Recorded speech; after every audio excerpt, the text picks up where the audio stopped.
Hope you're all having a good Monday. Bobby Fi flying solo today. Sheets in the city. Hope he has a good night. I'm going to be out a good portion of this next couple weeks. Just wanted to give you guys a heads up. But when I'm here, I'm always going to drop in whatever I'm doing, whatever my thoughts are. And obviously, any site stuff, you can go to Goldie, you can go to me. Obviously, Brody, Brandon, Kenny, always happy to help out as well. Hope everybody's doing well. We're going to talk a little baseball. I'm going to share my screen. And Sheets and I did this earlier today, and I think I have a pretty good feel for what I'm doing. I did, for the people who are members, post my current exposures in MLB stuff. I also posted a couple early builds in FanDuel. And tell you what I'm getting after today. So let's take a quick look. Let's refresh it and make sure we're up to date. Goldie, I think, just ran one of his.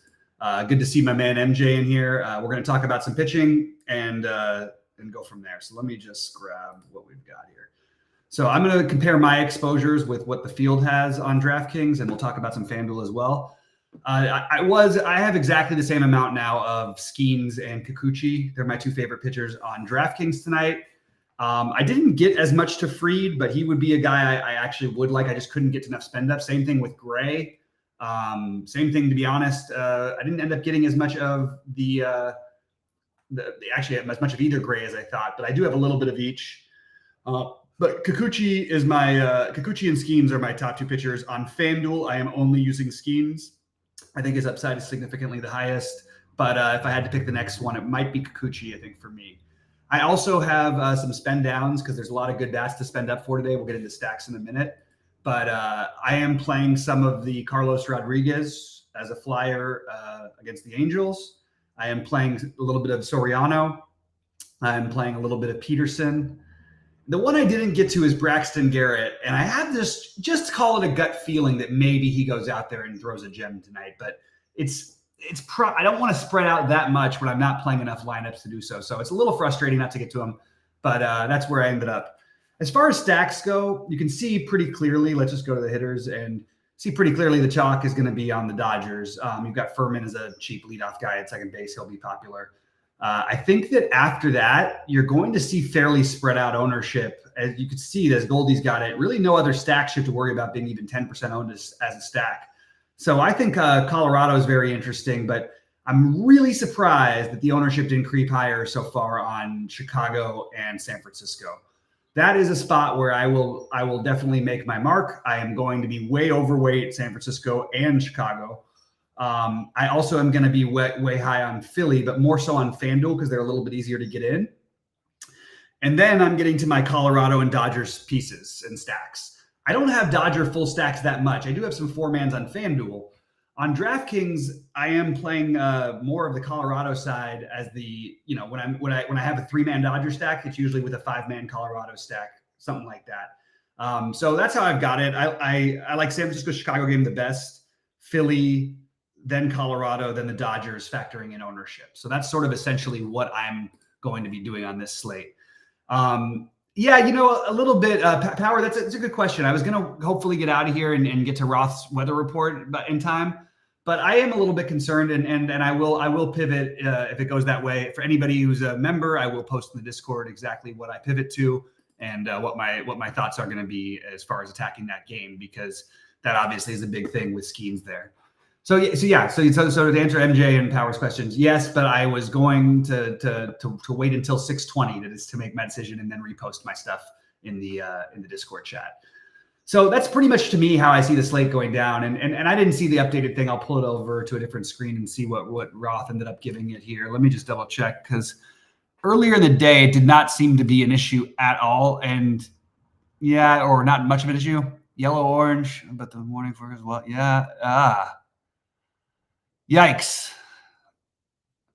Okay, so I'm probably, if nothing changes in the next half hour, I'm probably going to end up with less Skeens than I was going to.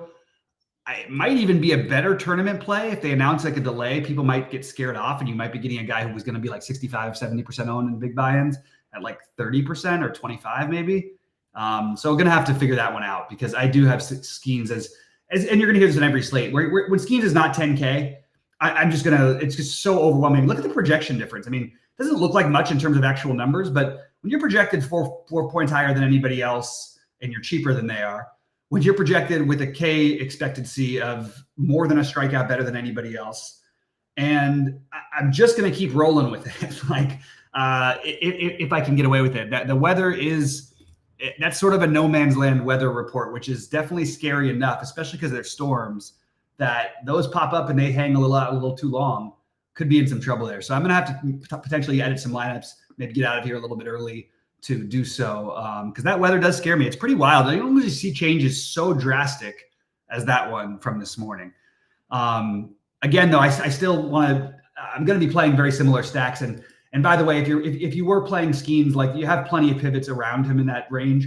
Obviously, Kikuchi's my favorite other one, but I can probably just suck it up and go, you know what? Max Fried can outperform Paul Skeens one time. That's probably something I end up with a little bit more of than I planned to. And yeah, definitely a little more concerned than I was before I just saw that updated weather report, because I had checked it back probably an hour ago and it wasn't there. So now I am a little concerned. Anyway, getting over to some NBA, I'm going to show you guys sort of what I did hand build some lineups. So this is just for what I got, but this is in terms of what I got, exposure wise. I wanted to spread out a little bit at captain, as I've been doing. It's hit a couple times in a very solid way throughout the playoffs. In the finals, we've only had one really good game, but still, no, we've actually had two. So, or one really good, one good, and the other two were big losers. I like the idea of getting overweight this Gafford, like getting overweight that Gafford expected ownership. Like, yes, I prefer Lively, but Gafford is 4,200, and it does allow you to open things up quite a bit. I'm actually probably going to go back by hand and add some more Lively than I currently have, because you can see when I wanted to get more Lively than Gafford, and Saberson gave me more Gafford because the way that I was, putting my other players. Just wanted to put like minimum exposures of guys who I wanted and see what they gave me. So this is what they gave me. I'm probably going to end up probably about 20% with Luka. I'll probably end up closer to like 15% on Lively. I did hand build with Dante Exum as a captain, and they actually forced him into one here. So I actually like that idea as a get weird play. There's a lot of speculation with Tim Hardaway Jr. and Exum and Green and Kleber, and there's just going to be, and even Hardy you could throw into the mix. I think they found something with having those Exum roles in those bench minutes. So I think you're going to see Exum and Josh Green combined to steal some minutes from Jones. It's potential they could go small again. It's potential you could see a lot more or less of PJ Washington. Neither one would surprise me. It's kind of been tough to track Dallas because, look, a team where their third leading scorer is like a DNP in the postseason, but then comes in the garbage time and makes 5 threes, like Hardaway. You just gotta, it's just hard to know what they're going to do from game to game. It feels like they're still feeling it out and trying things that work. And especially on the road in Boston, if they're down big early, I could see them making some interesting changes. And also foul trouble, whatnot. There's a lot of things you could go. Pretty standard, pretty by the book as far as the exposures in the utility go. I'm making sure I'm still share my screen. You can see so that puts me at 88% Luka. I'm probably going to end up with 100 or 95. Maybe I'll leave one lineup with Luka out of it. But other than that, I have more Kyrie than I want. I'm actually willing to go lower on that number, hope for some variance and some other stuff, and maybe get a little bit more of the PJ Washington. That's one other route. I definitely plan to have more Derek Lively than I'm getting right now. I definitely plan to have more, well, actually about the same amount of Horford. I'd like at least 40% of Horford, but I want to make sure that I have Horford or Tillman in more than half, and Tillman I've got here at 13%. I'm going to go back to it again. He was a little too good for the blowout run, Tillman was. They didn't even play him in the blowout run the other day. But all of this, of course, is going to lead back to what are we going to do if somehow Kristaps plays? And this is the most likely he was to play of the last 3 games, in my opinion. And exactly what I thought was when the coach said how he would play. He said, well, maybe up 10 with 30 seconds left so he could be on the court when we won the title, which is like a little thing you do and I made a joke about that. That's probably what he means. And that is what he meant. He actually said it. So interesting. Anyways, so that sort of gives you an idea of what I'm doing. It's interesting. It's an interesting game because I could really see it going either way. I felt very strongly about Dallas in the last game. Of course, I felt pretty strongly about Dallas in game 3, and that didn't go well. But I felt very strongly about Dallas in the last game. I feel like they're going to fight, but I also am worried about a 3-point barrage that we've only seen a brief instance of really in this series from Boston, where they really just went on these crazy tears.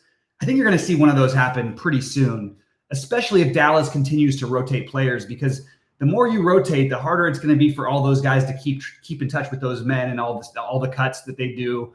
You're going to just end up seeing open 3-point shooters a little bit. So yeah, anyway. Any questions or thoughts about that? I'm going to probably get out of here a little bit early to go finish some of my builds. Appreciate everybody taking the time out to be with us. Please click the like and subscribe and all that stuff. If you have any baseball or basketball questions, we can talk about them. I sort of mentioned what I was doing entirely as far as the baseball slate went. I mentioned that, Philly, San Francisco, Chicago, Colorado, the Dodgers are the main teams. If I was going to push towards another one, I think Pittsburgh and Texas would be the two that I would go with. Again, we have a little bit of worry in that Pittsburgh game. If I'm going to worry about Skeens, I'm also going to worry a little bit about hitting in case those storms hang around a little bit. So if there's nothing else, I'll get out of here. If you guys have any questions or thoughts, I'm always in the Discord for those of you who are members of the site. We do have some incredible free trials. Please check it out. It's the entire Ultimate SaberSim package, and it's an awesome pack. Just do not try to do it twice. Otherwise, you will get you'll get in trouble because we can't just keep doing the free forever, and they won't be free after another about 2 weeks or so. We're going to start charging for them. Are you seeing an update for Goldie's projections MLB? I'm going to assume what would be different. I don't know what the question is there, MJ. I always wonder this with MLB. The only thing that will change it will be from the morning to the afternoon, and that'll be ownership. And then what are you guys expecting to change? The numbers aren't going to change. The only thing that you got to worry about here is the weather. But it's going to be impossible to get an accurate depiction of that ownership. So people always ask for updated ownership for baseball, and I literally have no idea what the hell they want because it doesn't. I like to see what the afternoon where it shifts and where the ownership is going. But I have zero interest in projections or why would anything change projection wise. So I'm assuming Goldie did his projection update at some point, or he's going to probably. But you could type in the Discord and ask Goldie. I just don't think it matters any. Drew or White for single entry, says Jerry. Personally, I like White a little bit better, but I think I have equal amounts of both of them, are basically the same. So either one is totally fine for single entry, but I personally would prefer the upside of White to Holiday a little bit. Holiday can do a lot of great things on the court without actually doing things because he's just awesome. He's just an incredible all-around basketball player. Yeah, I think I would go. I'm a little heavier on White, so that's where I would go. Yeah. Oh, sorry, MJ. Let me double check because I didn't. We have the projections update here, and I'm going to see where Goldie's last one was, and he updated everything like 30 minutes ago. So it is an hour before lock. I mean, an hour before lock was he updated it at 5:35 Eastern time. Lock is at 6:40 Eastern time. So that I'm pretty sure that's his last update. But that's a pretty updated thing. So he did it exactly. He did it an hour before lock again. For those of you guys who wanted to check, you can always check the projections updates. It's automatic. You'll see when people update and all that stuff. As I mentioned, Sheets is in the city, so his projections may not be updated, but his projections aren't going to change drastically for a baseball slate, except for a few different starting lineups. That would be the only thing really that he would be missing out on. So that's where I'm at. Anyway, MJ, what are you doing tonight, MJ? I got a feeling MJ is going to win something big soon because he took a really, the one chance for that showdown where you had all the entries and you really had a chance at that one. And I was really pulling for you. So I'm curious what MJ is doing tonight, showdown wise or baseball wise. Happy to talk for the next few minutes about that stuff before I tune in and try and get a little bit updated weather. And yeah, so let me know, MJ, who you stacking tonight? I'm serious, but I always sort of half tease MJ because he's always asking for my stacks, and I'm going, well, you know what? Maybe your stacks are the right answer. So let us know, MJ. All right. Anything else? I'm trying to see if we have anything else. We were working on a few things behind the scenes at the site. It's pretty awesome, some new tools and whatnot. But I really suggest everybody take a look at the product. We literally offer everything we have all of SaberSim's entire everything. And then you get our stuff on top of it, which Sheets' projections have been basically the nuts throughout the industry for the last couple of years. Goldie's an incredible. I mean, they're phenomenal. They're probably the most accurate in terms of ownership and whatnot. Even though you're never going to get it exactly right ownership-wise, obviously. You also get all of Brandon Cruz's NASCAR stuff, and Brandon is obviously one of the best, if not the best guy around. At least I think he's the best because when I listen to him talk, I don't know what he's talking about when he talks about the NASCAR, which is really on par for me. But great to have Brandon Cruz, and then obviously mine and Rhodey's content. And Rhodey, want to hit Rhodey big time. He's hit 2 times the 50K the live finals in the last 2 weeks. So hopefully Rody can keep that going, and he does his playbook every day with his favorite stuff, and he's awesome as well. So glad you have that. He likes the Chicago game also, says MJ. All right, MJ, let's make some money on the Chicago game tonight. We don't want to see that Assad shutout. We got weather blowing out there. There's a lot of great hitting spots on the slate tonight.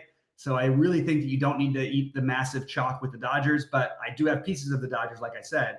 I just don't think you need to eat that massive chalk. And you can see the projections love the Dodgers. I actually love Philly too, but they love Philly, but you can see Philly's getting the low ownership because the pricing and the fact that they're not playing in Coors. Anyway. All right, guys. As always, appreciate you being with us. Click the like on your way out of here, and see you the rest of you in Discord after I finish building my lineup.